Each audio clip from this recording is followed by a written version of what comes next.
saya kalau dia bilang kamu diberkati oleh Tuhan. Amin ya. Tadi saya lihat penampilan yang sangat luar biasa.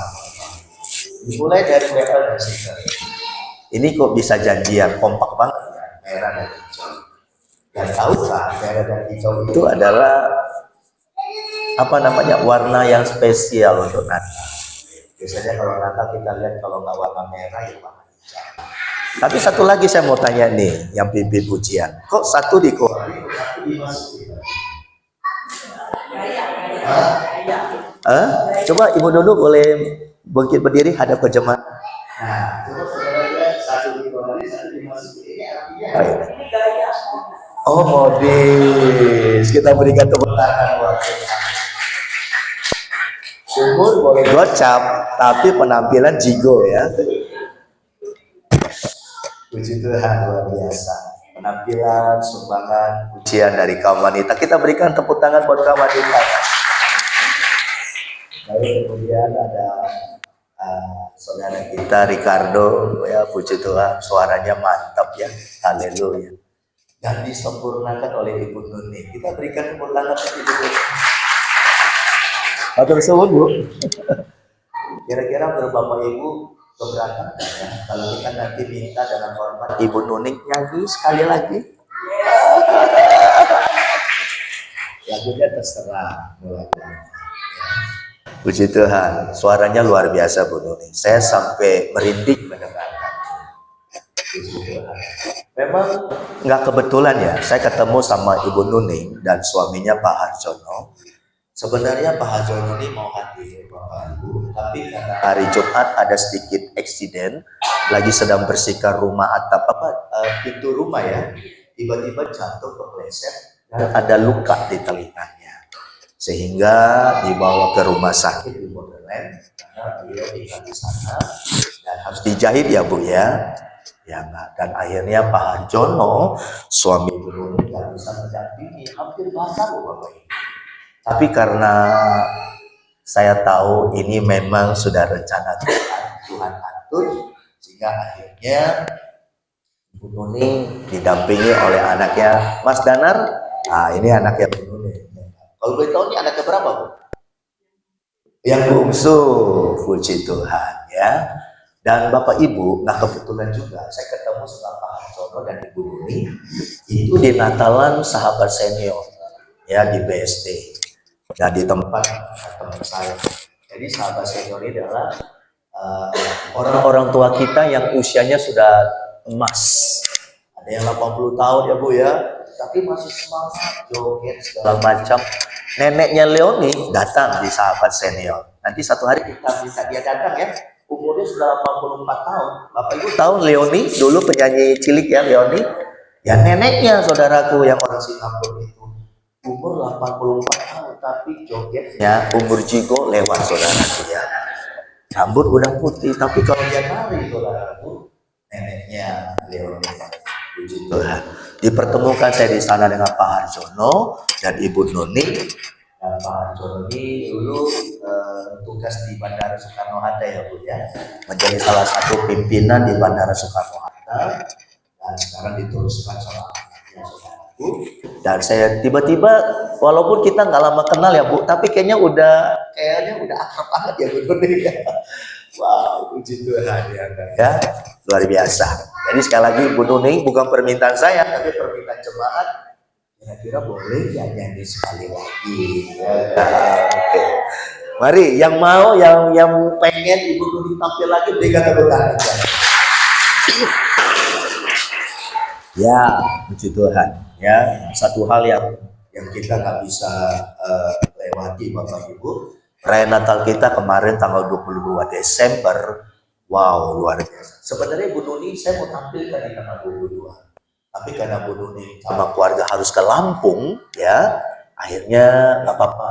Yang penting Bu Nuning tampil deh di gereja kita, memberkati gereja kita dengan suara yang sangat indah Bapak Ibu, ya, dan tampil pada pagi hari ini di hari yang spesial tanggal 25 Desember. Puji Tuhan. Nah, saya rindu pagi ini saudaraku, ya, 25 Desember bahkan nanti setelah ibadah kita ada baptisan. Nah, saya mau tanya, ada berapa orang yang dibaptis? Yang akan dibaptis boleh angkat tangan? 1, 2, 3, 4. Berapa orang? 1, 2, 3, 4, 5. Iya, ada 5 orang yang akan dibaptis. Puji Tuhan, ya. Luar biasa. Jadi nanti kalau ditanya tanggal lahir kamu berapa? Ya enggak. Jose, kamu lahir tanggal berapa? Hah? Hah? 19 Desember. Oh, kamu ya? Wow. Tapi kalau ditanya sekali lagi sama orang, Jose, kamu kapan lahirnya? Bukan lagi tanggal 19 Desember, tapi 25 Desember. Karena pada hari ini tepat 25 Desember, kamu dibaptis itu hari lahir yang baru. Ya. Dan juga buat Bapak Ibu yang akan dibaptis nanti sebentar siang. Baik, saudaraku. Nah, saya akan nyampaikan firman Tuhan, berita Natal buat kita pagi ini. Nah, Natal itu nggak lepas dari segala macam. Misalnya contoh pohon Natal. Nah, ada banyak orang di luar sana bilang begini, kok orang Kristen kok nyembah pohon Natal? Kok di setiap rumah-rumah orang Kristen kok ada pohon Natal? Emangnya pohon Natal itu apa ya, ciri khas orang Kristen? Dan kayaknya menurut pemahaman orang di luar sana, mereka pikir pohon Natal itu kita sembah. Mereka pikir pohon Natal itu adalah berhala buat orang Kristen. Tidak, saudaraku. Ya enggak. Nah, saya mau katakan begini, pohon Natal ini punya arti, punya makna. Kalau saya mau sampaikan kepada saudara, kalau saudara dengar baik-baik, ini luar biasa. Nah, di Taman Eden ada 2 pohon. Pohon yang pertama itu adalah pohon pengetahuan yang baik dan yang jahat, yang Tuhan bilang sama Adam dan Hawa, nggak boleh kamu lihat, nggak boleh kamu sentuh, apalagi kamu makan buahnya. Tetapi pohon yang kedua di Taman Eden, Bapak Ibu tahu, itu pohon kehidupan. Nah, saya mau katakan, pohon Natal, saudaraku, itu melambangkan pohon kehidupan. Ya enggak, walaupun memang dia adalah simbol buat kita. Bahkan saya mau katakan, sesungguhnya pohon Natal itu, kenapa ada kerap-kerip lampu, saudaraku? Lampu itu memancarkan terang, lampu itu memancarkan suasana sukacita. Dan Bapak Ibu tahu, lampu yang memancarkan terang ini, ketika lampu ini dinyalakan, maka kegelapan akan pergi. Jadi saya punya kesimpulan begini, saudaraku. Pohon Natal itu adalah lambang pohon kehidupan. Nah, siapakah pohon kehidupan itu, saudaraku? Yesus Kristus Tuhan. Jadi saudaraku, setiap kali kita lihat pohon Natal, ini adalah pohon kehidupan, saudaraku, yang bicara tentang Yesus yang sudah datang ke dalam dunia. Jadi kalau ada orang di luar sana bilang, kok orang Kristen kok setiap kali Natal ada pohon Natal, pohon Natal. Emangnya pohon itu disembah? Oh tidak, no. Pohon Natal itu adalah hiasan. Pohon Natal itulah melambangkan, punya simbol, punya arti, saudaraku. Artinya apa? Artinya bahwa kehidupan itu sudah datang ke dalam dunia. Siapakah kehidupan itu, saudaraku? Siapa yang punya? Siapa yang punya kehidupan? Tidak lain tidak bukan, dia adalah Yesus Kristus Tuhan. Amin, saudara. Jadi kalau di rumah saudara ada pohon Natal, entah kecil, entah sedang, saudara kasih lampu-lampu pernak-pernik, itu bicara tentang Yesus, yang adalah gambaran dari pohon kehidupan yang ada di Taman Eden. Ya kan? Barang siapa makan buah kehidupan itu, dia tidak akan mati. Dia akan hidup selama-lamanya bersama dengan Yesus. Yang percaya katakan amin. Haleluya, saudaraku.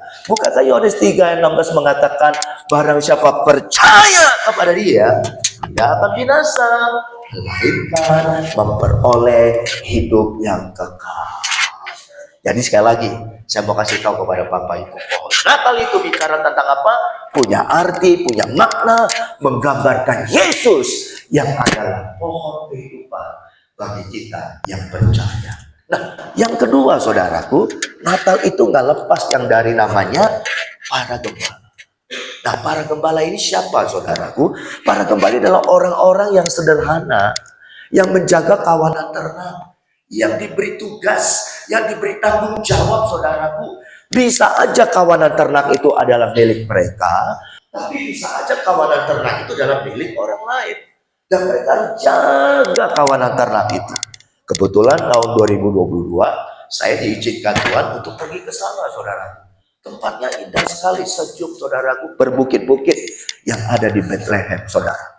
Namanya Padang Gembala, saudara. Nah, saudaraku, tapi saudara tahu nggak? Lewat para gembala-gembala yang sederhana ini, saudaraku, malaikat turun memberitahukan kepada mereka bahwa sang juru selamat itu sudah datang dalam dunia. Bahkan dikatakan dalam Injil Lukas, jangan takut, hari ini aku memberitakan kepadamu kesukaan besar.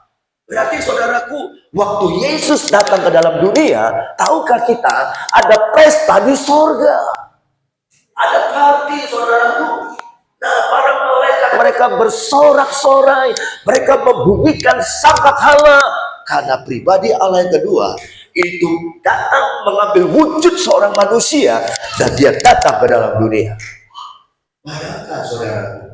Dan berita yang besar ini tidak diberitahukan kepada istana Herodes, tidak diberitahukan kepada orang-orang pembesar yang ada di sana, tapi berita yang mahal dahsyat ini, saudaraku, hanya diberitahukan kepada para gembala yang sederhana, saudaraku, yang mungkin pakaiannya, perawakannya mungkin gak terawat, saudaraku, karena mereka hidup bersama dengan kawanan ternak. Tapi berita yang dahsyat ini, berita dari sorga ini, saudaraku, diberitahukan kepada mereka. Dan gak tanggung-tanggung loh, saudaraku. Ya, berita itu nggak hanya sekedar datang lewat petir atau lewat apa, tapi langsung malaikat Tuhan turun dari sorga. Dan ketika muncul malaikat Tuhan, tempat itu, padang rumput itu berubah menjadi terang penuh kemuliaan. Saudaraku, dari kejadian ini saya mengambil satu kesimpulan yang sederhana. Tuhan bisa pakai orang-orang yang sederhana. Tuhan bisa pakai orang-orang yang low profile, humble, saudaraku. Orang yang sederhana, nggak sombong, nggak tinggi hati. Saudaraku, Tuhan bisa pakai orang-orang yang seperti itu untuk menerima pesan dari Tuhan, untuk mengalami mujizat dari Tuhan, saudaraku, untuk mengalami berkat Tuhan yang dahsyat. Oleh karena itu, mari, saudaraku, ayo, ya, lewat Natal ini kita lihat flashback kepada para gembala, saudaraku. Tuhan percayakan berita yang maha dahsyat ini kepada mereka, saudara. Andai kata, saudaraku, kita dari para gembala-gembala yang ada pada saat itu, beruntunglah mereka, saudaraku, mendengar pertama kali, menyaksikan pertama kali berita yang maha dahsyat, maha kuasa, bagaimana Allah menjadi manusia, saudara. Wow, saudaraku. Itu yang kedua, saudaraku. Yang ketiga, Natal itu juga nggak lepas daripada orang-orang Majus, saudara. Berapa minggu lalu saya sampaikan tentang orang Majus. Dan Bapak Ibu tahu orang-orang Majus ini siapa, saudara? Orang-orang Majus ini bukan sembarang orang, saudaraku. Kalau saudara baca dalam Injil Matius, mari kita lihat, saudaraku, dalam Injil Matius. Kalau saudara perhatikan, Matius pasal yang kedua, ayat yang pertama dikatakan di sana, sesudah Yesus dilahirkan di Bethlehem di tanah Yudea, pada zaman Raja Herodes, datanglah orang-orang Majus dari timur ke Yerusalem, saudara. Orang-orang Majus ini siapa, saudara? Berapa minggu lalu saya pernah sampaikan kepada saudara, mungkin, saudaraku, ya, orang Majus ini dalam terjemahan bahasa ini dikatakan the wise man, orang yang bijak, orang yang pintar, orang bukan sembarang orang, saudaraku. The wise man, saudaraku. Kemungkinan ini, saudaraku, orang Majus ini datang dari mana? Nah, firman Allah bilang datang dari timur. Nah, timur ini, saudaraku, kemungkinan yang pertama adalah sekarang Tiongkok, China. Atau yang kedua, saudaraku, kemungkinan dari timur ini adalah India. Antara dua tempat itu, saudara. Bayangkan, Bapak Ibu, the wise man, orang Majus ini, mereka lihat bintang di langit di negeri asal mereka, dan mereka tahu ada seorang raja yang sudah datang ke dalam dunia. Saya heran, ya, orang yang terdekat di Bethlehem nggak tahu bahwa seorang raja telah datang ke dalam dunia. Sementara orang Majus, the wise men yang datang dari tempat yang jauh, mereka tahu. Berapa banyak hari-hari ini Yesus sudah diberitakan kepada kita 2000-an tahun yang lalu. Masih banyak orang yang nggak tahu bahwa Dia adalah juru selamat. Berbagailah engkau pada pagi hari ini.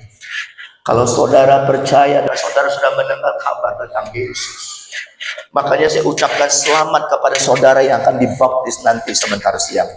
Saudara sudah ambil keputusan dalam hidupmu untuk saudara percaya kepada Dia dan saudara mau terima Dia sebagai Tuhan dan Juru Selamat dalam hidup saudara.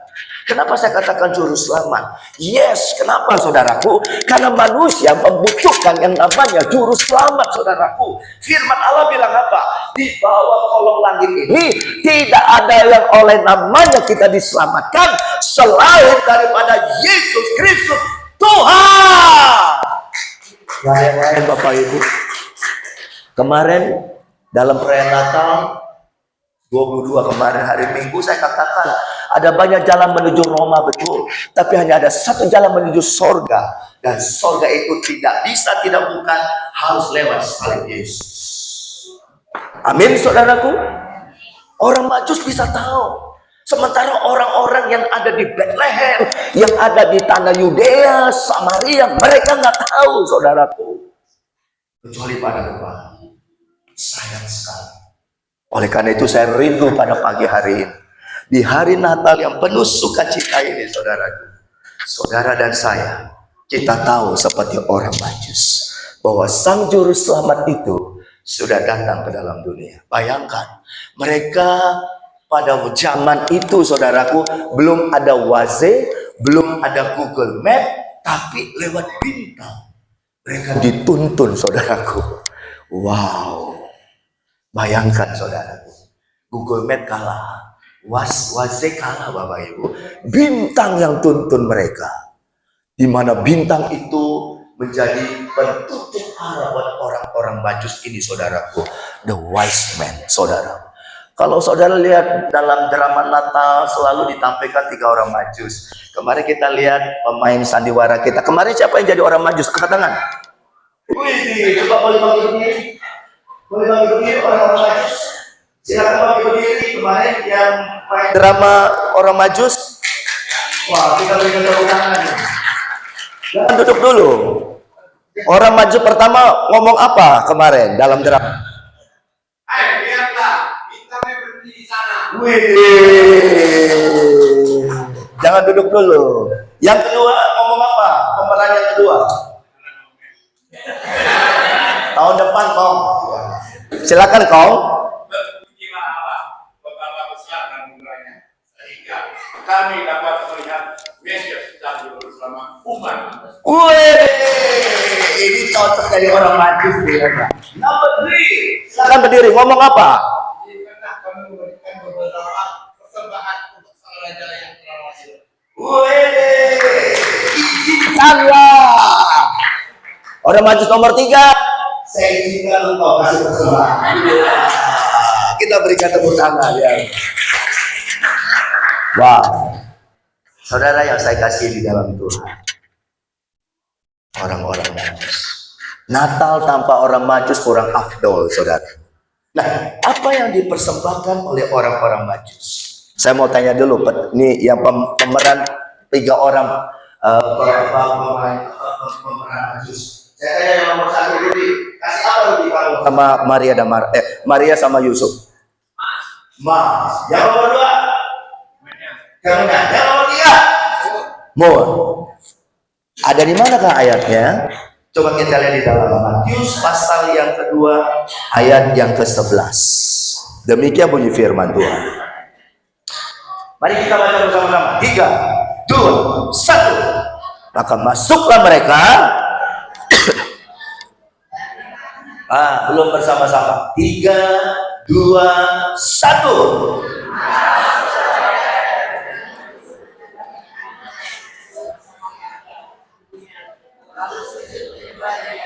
Mereka pun membuka tempat harta bendanya dan mempersembahkan persembahan kepadanya, yaitu emas, kemenyan, dan mur. Saudaraku, pertanyaan kita sederhana pagi ini. Kenapa orang-orang Majus mempersembahkan emas, gold, kemenyan? Apa bahasa Inggrisnya? Kristen. Frank, Mike, kemenyan. In English you say what? The wise man give to the Lord gold. One. Number two, Frankincense. Number three, myrrh. Number two what? Frankincense itu kemenyan. Saudara, tadi waktu saya dari rumah ke gereja, saya putar itu lagu Hotline.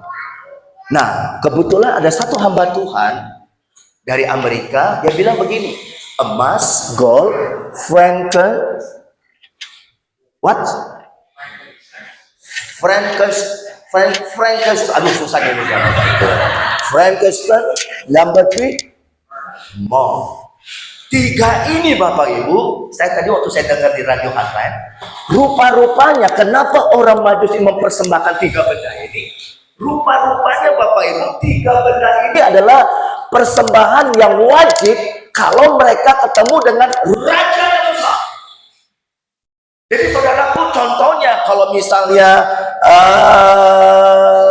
Romawi, kaisar saudaraku, maka negara taklukan Romawi harus mempersembahkan tiga benda ini. Karena benda-benda ini dipakai untuk penyembahan, saudara. Dan ini bukan sembarang persembahan. Jadi saudara tahu, orang Majus ketika lihat ada bintang langit, mereka lihat, mereka sudah persiapkan persembahan ini, emas, kemenyan, dan mur. Dan tiga persembahan ini adalah persembahan hanya khusus untuk raja, king of the king. Wow, saudara, ya enggak?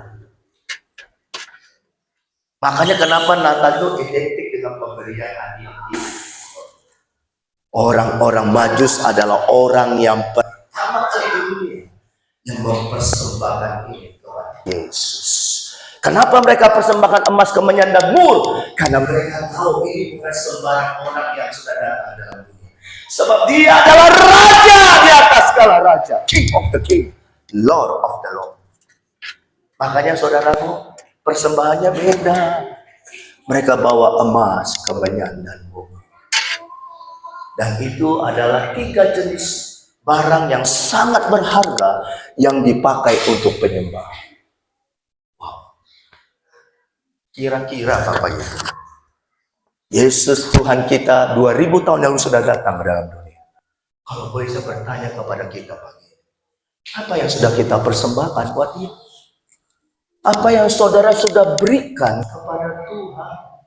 Seandainya engkau punya harta seisi dunia ini sekalipun, itu belum cukup untuk membalas kasih dan pengorbanannya kepada dunia.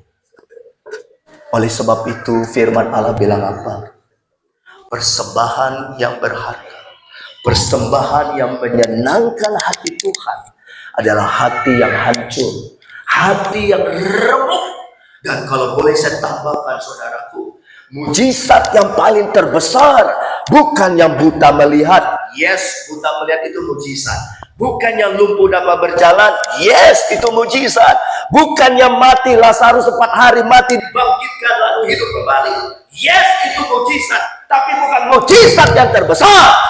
Miracle, mujizat yang terbesar adalah ketika satu orang di dunia ini yang tadinya nggak kenal Tuhan, tapi akhirnya pada satu saat dia ambil keputusan dalam hidupnya, dia mau percaya Yesus, dia mau terima Yesus, dan dia mengalami perubahan pertobatan dalam hidupnya.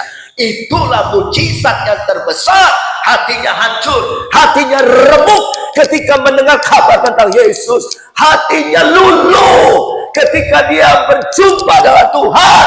Karena firman Allah berkata, satu orang yang hatinya remuk di dunia ini, satu orang yang hatinya hancur di dunia ini, satu orang yang hatinya bertobat di dunia ini. Firman Allah berkata, ribuan malaikat di sorga bersorak-sorak. Saudara bisa berikan tepuk tangan buat Tuhan. Mujizat yang buta melihat, sorga tenang-tenang aja. Tapi ketika satu orang bertobat, 5 orang yang akan dibaptis nanti sebentar siang. Saya mau katakan, sorga sedang menanti engkau saat ini. Ketika engkau dibaptis, ketika engkau mengambil keputusan ikut Tuhan dan menyerahkan hidupmu kepada Tuhan, dengar baik-baik, maka namamu akan tercatat dalam buku kehidupan Tuhan. Kita berikan tepuk tangan buat Tuhan sekali lagi. Itulah orang maju, saudara. Luar biasa. Mereka persembahkan emas, kemenyan, dan mur. Yang keempat, saudara. Yang pertama, pohon Natal. Yang kedua, para gembala. Yang ketiga, orang Majus. Yang keempat, Yusuf. Kenapa Yusuf yang dipilih? Yosef. Kalau saudara tahu, Yosef ini kenapa dipilih oleh Tuhan? Karena Yusuf atau Joseph ini, saudaraku, hatinya tulus. Dari mana saya bisa katakan itu? Di dalam Injil Matius, kalau saudara perhatikan pasal yang pertama, ya, ayat yang ke-19. Karena Yusuf suaminya seorang yang tulus hati dan tidak mau mencemarkan nama istrinya di muka umum. Artinya apa, saudaraku? Kenapa Yusuf dipilih? Karena dia adalah orang yang tulus. Orang yang tulus itu hatinya nggak bengkok, saudaraku. Orang yang tulus itu hatinya lurus. Kalau saudara di hari Natal ini, saudara ingat akan Yusuf, maka saudara ingat akan ketulusan hatinya. Engkau kan ingat Yusuf itu orangnya nggak bengkok, saudaraku. Berapa banyak, maaf, banyak orang Kristen hari-hari ini ngomong A tapi belakangan bisa berubah, Bapak Ibu. Itu tandanya apa? Itu tandanya hatinya bengkok. Itu tandanya hatinya nggak tulus, saudara. Tampilannya bagus tapi belakangnya bobrok. Yusuf nggak seperti itu. Orang yang tulus, orang yang bisa dipegang keperkataannya, saudaraku.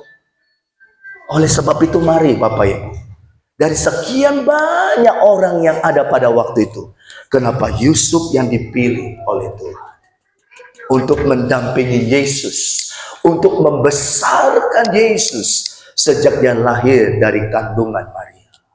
Karena salah satu dia terpilih karena Yusuf orangnya tulus, saudara.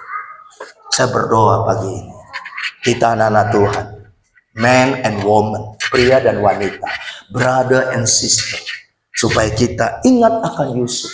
Boleh nggak saya bilang begini? Jadilah orang Kristen. Jadilah anak-anak Tuhan yang tulus hatinya. Nggak neko-neko, saudaraku. Lempeng aja. Kalau saudara bicara berkat, nggak usah takut. Bukan kita yang kerja berkat, berkat yang akan mendatangi kita. Amin, saudaraku. Kalau hidup kita benar, kalau hidup kita lurus, tulus, saudaraku. Itulah Yusuf. Ya. Makanya Natal nggak bisa lepas dari dia, saudara. Kalau Yusuf nggak ada, mungkin Natal juga nggak ada, saudara. Tapi Yusuf dipilih oleh Tuhan. Yusuf dipilih oleh surga untuk membesarkan Yesus, saudara. Ya. Dan yang terakhir, Natal paling nggak bisa kita pisahkan yang namanya Maria. Nah, pertanyaan yang sama buat kita pada pagi ini. Kenapa Maria dipilih oleh Tuhan? Mungkin ada Maria-Maria yang lain pada waktu itu. Kenapa Maria dipilih, saudaraku? Saya mau katakan, karena Maria orangnya beda. Kenapa saya katakan beda? Kalau saudara lihat di dalam Injil Lukas, saudara, tiba-tiba saya ingat ayat ini, saudaraku. Injil Lukas pasal yang pertama, ya, ayat yang ke-38. Firman Allah berkata seperti ini. Kata Maria, sesungguhnya aku ini adalah hamba Tuhan. jadilah padaku menurut perkataanmu itu. Lalu malaikat itu meninggalkan.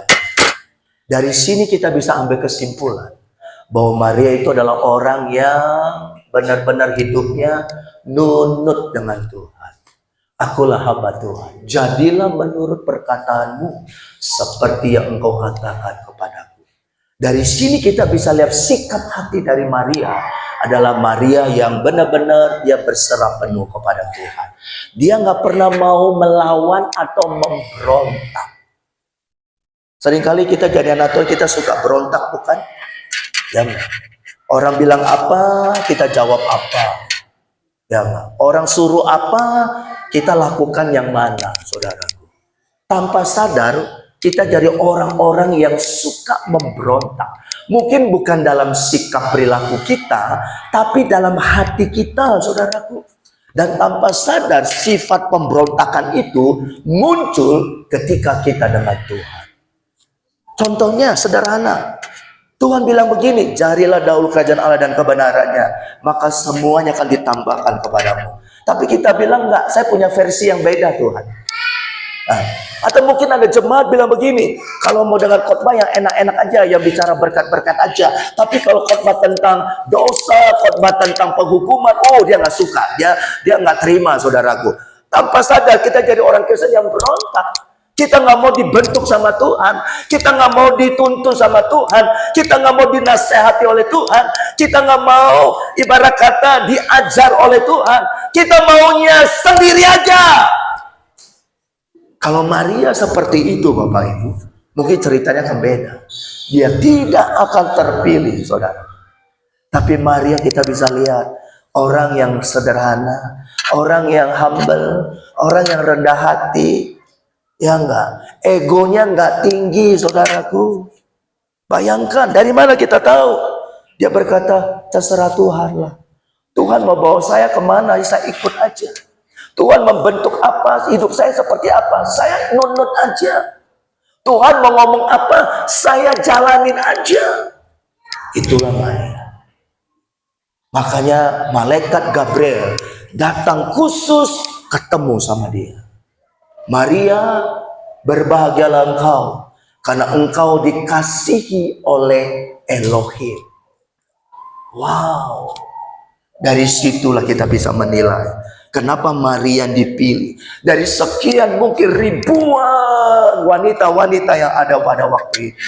Tapi Maria yang dipilih oleh Tuhan. Saudara, kemarin kita kan ada dopres ya. Ada Pak Willy kan ngambil itu nomor kupon makan kita. Dari sekian 200 lebih orang yang hadir pada Perenata hari Minggu, hanya satu yang nomornya diambil, yang kepilih nomornya. Siapa yang dapat hadiah? Coba angkat tangan kemarin. Ada? Pas ambil nomor? Oh, kode Hendra. Masih ingat nomor kamu berapa kode? 137. Bayangkan saudaraku, dari sekian 250 orang yang hadir, nomor Hendra keambil, kepilih. Ya enggak? Beruntung Hendra. Saudaraku, oh, terima kasih KL. Saya berapa minggu khotbah jadi suara agak serak Bapak Ibu. Maaf saya minum sebentar ya Bapak Ibu ya. Tapi nggak apa-apa. Orang bilang kalau suara serak lebih seksi katanya Bapak Ibu ya. Ya ini cuma hanya joke saudaraku, hanya joke. Kalau pria suaranya serak itu lebih jantan katanya Bapak Ibu. Ya terserahlah, up to you lah. Itu cuma hanya omongan aja sobat. Nah saudaraku, ya enggak terpilih. Ketika Hendra nomornya terpilih, waduh senang dia. Maju Hendra, maju dia dapat hadiah Bapak Ibu. Bayangkan dari ribuan perempuan wanita yang saat itu Maria dipilih oleh Tuhan. Kenapa Maria dipilih? Karena dia punya nilai lebih. Saya berdoa pagi ini saudaraku. Mari lihat sikap hati kita sekarang. Kalau saudara mau dipakai oleh Tuhan, kalau saudara mau diangkat oleh Tuhan, bukan dijatuhkan ya. Dijatuhkan tuh nggak enak Bapak Ibu. Kalau saudara mau diangkat oleh Tuhan, Kalau saudara mau dipromosikan oleh Tuhan, belajar dari Yusuf, belajar dari Maria. Tuhan itu nggak tutup mata loh Bapak Ibu. Saya mau katakan begini, Tuhan itu sedang mengamati kita satu persatu. Dia tahu, dia mau lihat jalan hidup kita. Sejak engkau lahir dalam dunia, jalan hidupmu seperti apa? Ketika engkau masih kecil, ketika engkau bertumbuh mulai remaja, dewasa, ketika engkau mungkin sudah beranjak lebih besar lagi, lebih dewasa lagi. Ketika engkau sudah mulai bekerja, ketika mungkin engkau sudah mulai membangun rumah tangga, Tuhan lihat jejak hidup kita. Bukankah kalau kita dengar sekarang ada jejak digital hidup kita, Bapak Ibu? Tuhan lihat jejak digital hidup saudara dan saya. Tapi kalau kita belajar dari Yusuf dan Maria, saya mau katakan, I want to say for you, Tuhan akan pilih engkau, Tuhan akan angkat engkau, Tuhan akan berikan sesuatu yang spesial buat engkau. Di mana firman Allah berkata, engkau akan jadi kepala bukannya ekor. Engkau akan naik bukannya turun. Kita berikan tepuk tangan buat Tuhan pada pagi hari. Bapak Ibu yang saya kasih di dalam Tuhan, saya rindu dari tokoh-tokoh yang hebat ini Bapak Ibu. Dari orang-orang yang tadinya mereka sederhana tapi dipakai, diberkati, diurapi oleh Tuhan. Mereka jadi orang-orang yang luar biasa di mata Tuhan. Saya rindu orang-orang itu lahir dari gereja kita mulai pagi hari. Amin saudaraku. Oleh sebab itu Yohanes 10 ayat yang 10 mengatakan kepada kita. Ayat yang terakhir saudaraku. Kenapa dia datang ke dalam dunia? Kenapa Yesus datang ke dalam dunia Bapak Ibu? Karena Yohanes 10 ayat 10 mengatakan bagian yang terakhir. Aku datang supaya mereka mempunyai hidup dan mempunyai dalam segala kelimpahan.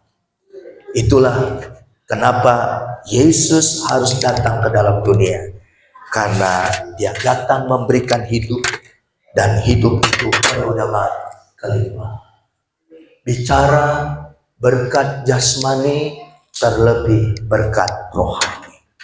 Satu kali ada seorang bapak, ya saudaraku, ya enggak, dia suka bersih-bersih gereja kita. Lalu saya WA dia, makasih ya Pak, Bapak terima upah di surga. Lalu bapaknya bilang, oh jangan Pak Yusuf Kurnia. Loh kenapa? Saya nggak mau hanya terima berkat di surga saja, upah di surga. Saya nggak mau cepat-cepat mati. Dia bilang, oh begitu ya. Jadi gimana Pak? Bapak harus ngomong begini. Terima kasih ya, diberkatilah engkau dan engkau layak terima berkat di bumi dan berkat di surga. Oh begitu ya, kita berikan tepuk tangan buat. Saya mau katakan kepada saudara, ya Mbak, berkat di surga maupun berkat di bumi. Itulah yang Yesus datang dan Yesus berikan kepada kita pada pagi hari ini. Kita berikan tepuk tangan sekali lagi saudara. Aku datang, siapa yang datang? Yesus datang, Yesus lahir ke dalam dunia yang memberikan hidup dan hidup itu berkelimpahan. Kata berkelimpahan artinya terima berkat di bumi, terima berkat di surga. Mari sama-sama kita bangkit berdiri. Haleluya. Oh, thank you Jesus.